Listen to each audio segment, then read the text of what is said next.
Well, I think there's a couple of things. One is to recognize that climate change is real. So, it's the time for the doubters is over. I would say look for opportunities, whether it's in their business or whether it's in their own personal operations, as to where they can be more efficient. The solutions are there.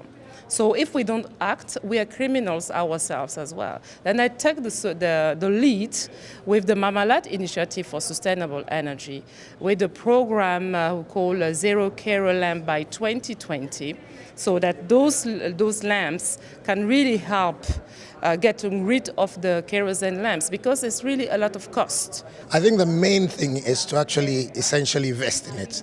Whether it's buying more efficient lighting, using more efficient fridges, or even just the cook stove that's, people use to cook. It's all a question of people being willing to pay that little extra upfront to make lots of savings afterwards, and also save the environment as well. I think it's the responsibility of the economic operators.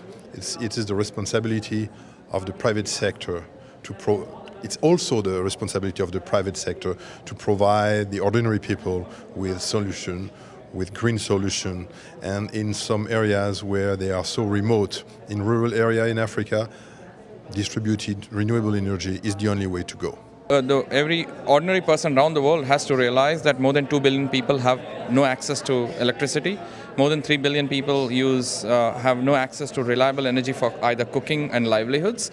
And that's very unsustainable for the world. Anybody who's in any position can promote renewable energy within their position, because how we're making it a success in Pakistan is by connecting all the dots. So the stakeholders include the public sector, the regulators, the commercial banks, the technology providers, the private sector practitioners, the community itself.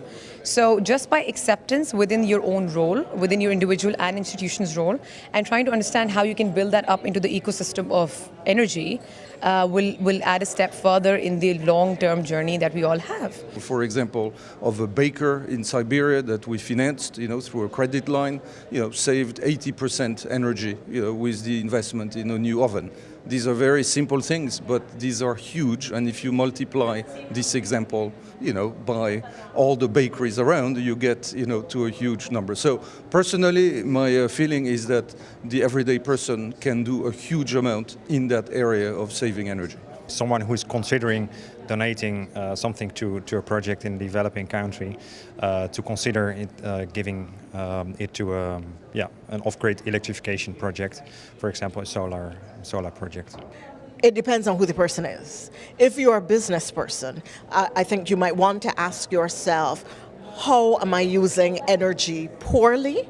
How can I be more efficient and cost effective in my use of energy, because that affects the bottom line. I think the everyday person could be conscious of what it is, and could, if they have the option with their power company to choose renewable energy, to choose the renewable energy, and also to spread the word that renewable energy is necessary.